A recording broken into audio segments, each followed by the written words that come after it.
Hey, welcome back to Douglas Behavior. I hope you're having a wonderful day, and today's topic is going to be about reasons and meanings behind your dog's barks. So, let's get to know them. In my last videos, we've talked about that barking is one of the most common dog behaviors.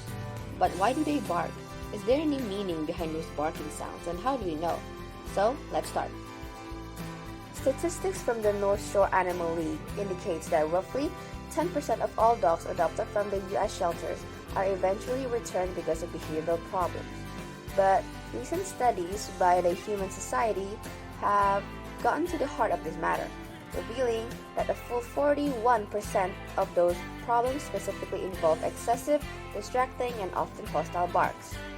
But the good news is that most good-hearted rescuers hang on to their yappy adoptees and simply suffer in silence. But the bad news is that that's not really healthy for man or canine. So rather that, try identifying the cause of bothersome barking. It isn't as tough as it sounds. So there are generally 4 basic triggers, and each carries a very clear message. First basic trigger: I am bored. From a professional dog trainer, Cesar Milan, Cesar took on the case of Fella, an adorable Jack Russell Italian Greyhound mix. At the apartment complex where Fella resided, he barked non-stop the entire time his adoptive mom was at work, ceasing only once she comes at home. Other than that, Fella also yelped whenever he was in the car, and overly hostile towards other dogs. But Cesar got to the bottom of things. It turns out that high-energy Fella got only 15 minutes of exercise a day.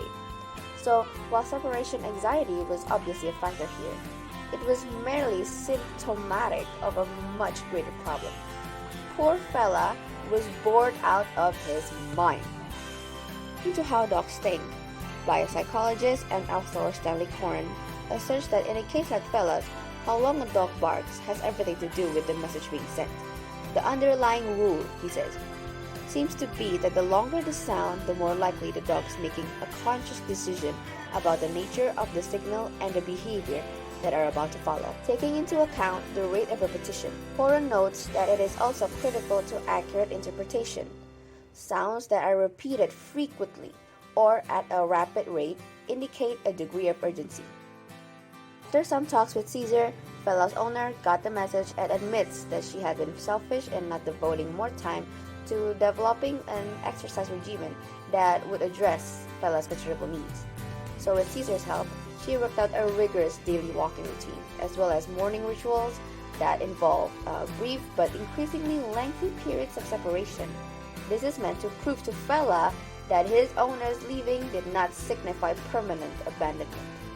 So, when Cesar returned to the apartment complex several months later, Fella was still happy, and there wasn't a tenant to be found who had been barking.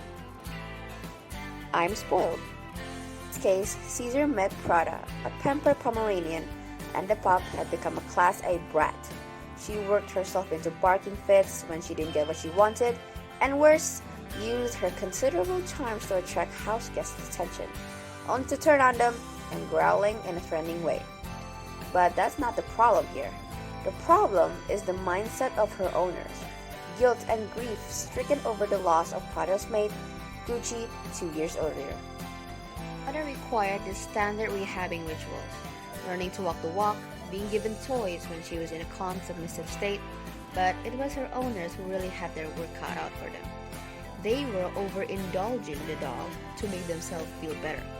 Cesar said, I had to convince them of that, and get them to convince themselves that even though they still loved Gucci, it was time to let go.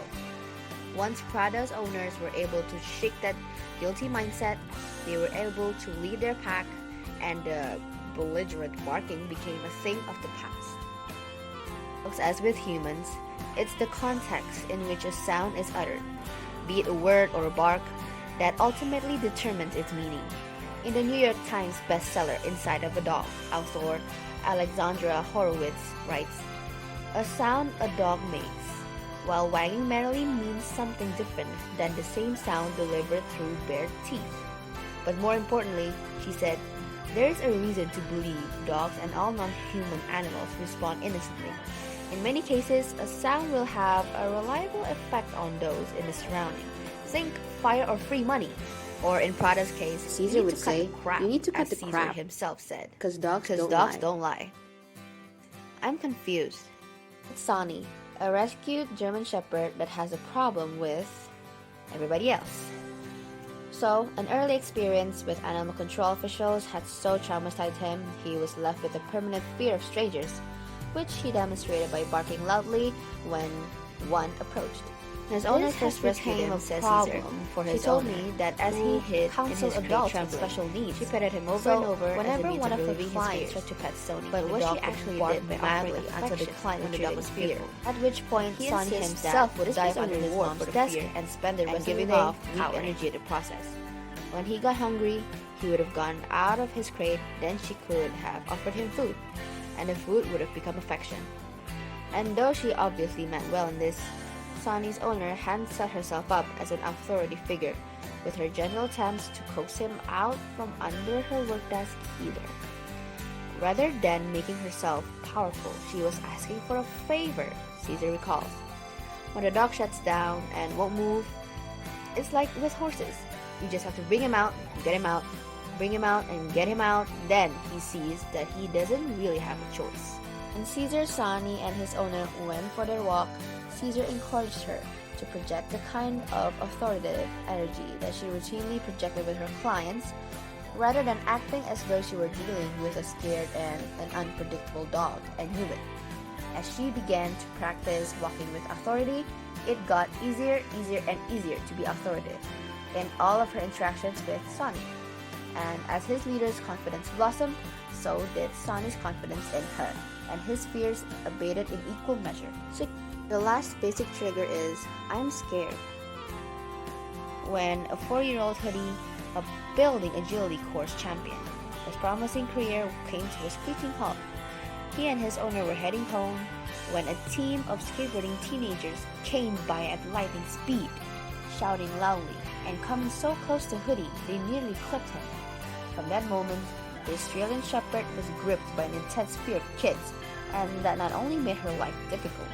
At the briefest sighting of a teeming crowd, Hoodie would immediately freeze up and start to bark. "That we met," says Caesar. Hoodie's owner told me how terrible she felt about what had happened, and that she felt responsible for not having to protect him. But that responsible feeling wasn't the worst of it. She also told me, he says, that every time she was with Hoodie and spotted a teenage boy, she'd begin to anticipate all the bad things that were about to happen. To cure Hoodie's panic-based barking required a 3-pronged approach. His fear of kids could be addressed only by having him face them head-on. And to the end, Caesar's sons, Andre and Calvin, were brought along to Hoodie's first rehab-centered pack walk. Once the dog understood that the boys posed no threat, Caesar kicked things up a notch, in which Andre and Calvin themselves served as the obstacle. He was tentative at first, but it wasn't long before Hoodie was flying over the boys, leash-free. Now that his owner understood that the sight of a child didn't have to send Hoodie into a panic mode, she was able to visualize positive outcomes to future encounters, and the energy those positive pictures helped regenerate Hoodie's confidence. So, if his leader was feeling good about teens on the scene, why shouldn't he feel good too? Sandra Horowitz knows that a dog's sensitivity to our emotions, particularly when it involves fear, that can't be underestimated, guys. It is likely that dogs do smell fear, as well as anxiety and sadness. Mystical abilities need not be invoked to account for this. Fear smells. When a person is fearful, pheromones are produced involuntarily and unconsciously, and through different means. Damaged skin may promote release of them, and there are specialized glands that produce chemicals of alarm. In addition, the very feeling of alarm, fear, and every other emotion correlates with psychological changes, from changes in heart rate, breathing rate, to sweating and metabolic changes. With Hoodie's fears identified and faced, and a leader who no longer fueled with her own negative thoughts, Hoodie stopped barking and got back to agility training. And if the sight of a teen ever did happen to have spoken, a brief introduction by his owner was all it took to bring him back to reality. For today's video, thank you so much for watching.